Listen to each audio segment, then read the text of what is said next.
किया है वो किसी के कहने की जरूरत नहीं है, वो तो देश के सामने है।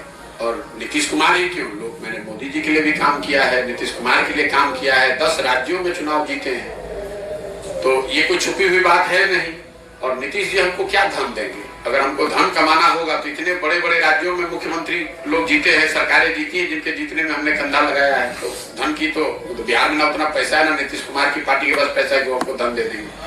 धन कमाने और ये जो काम किया है वो डंके की चोट पर किया है, अपनी समझ, अपनी विद्वता, अपने परिश्रम से किया है।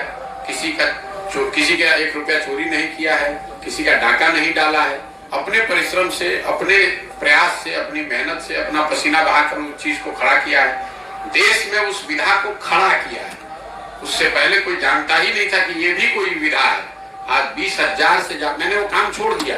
2 मई 2021 को राष्ट्रीय स्तर पर मैंने घोषणा की अब ये काम नहीं करेंगे। इसके बावजूद देश में 20,000 से ज्यादा बच्चे वो काम कर रहे हैं। उस चीज को हमने शुरू किया है। अगर आपका अपना विचार हो सकता है कि वो सही है या गलत है, लेकिन जो काम किया है वो तो पब्लिक के सामने हो, किसी नेता के कहने की थोड़ी ना बात है। और हमने वो अपने स्तर से किया है, हमारे पिताजी ने नहीं करके उसको दिया था। और जहां तक आपने कहा तीसरा मोर्चा, चौथा मोर्चा, तो आप इतनी तो समझ रखिए कि अगर कोई दल, कोई मोर्चा मैं बनाऊंगा तो वही एक मोर्चा बिहार में बचेगा, कोई मोर्चा नहीं बचेगा। इतना भरोसा रखिए। हम उनमें से नहीं है जो लड़ने के लिए लड़ता है। अगर लड़ने अरे आप पहले सुन तो लीजिए, मैंने कहा कुछ बात आपने सुनी नहीं।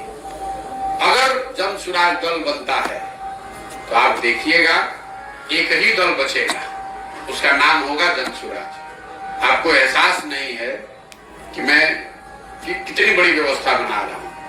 अब ये जरूर है कि ये बनाने के पूरे प्रयास में संभव है कि लोगों को मन ना हो, लेकिन अगर लोग मिलकर इसको बना देंगे तो उसके जिताने के लिए बिहार में आपको किसी की चिंता करने की जरूरत नहीं है। उतनी समझ भगवान ने हमको दी, हमने काम वो छोड़ दिया है, उसकी समझ नहीं छोड़ी है, तो उसकी चिंता मत कीजिए। और जो टीवी पर बयानबाज बने हुए हैं राजनीतिक दलों के नेता, उनके आकाओं के आका बैठकर हमसे सलाह लेते रहे हैं कि हम कैसे चुनाव लड़े, तो उनकी बातों का जवाब देकर उनको जरूरत से ज्यादा सम्मान नहीं देना चाहता हूँ। जो भाजपा का कोई प्रवक्ता होगा वो उसका आका, यहाँ पर जो राज्य का लीडर होगा उसका आका दिल्ली में बैठता होगा, उसके आका होंगे मोदी जी, उनके साथ हमने काम किया है। इनकी बात का क्या जवाब दें?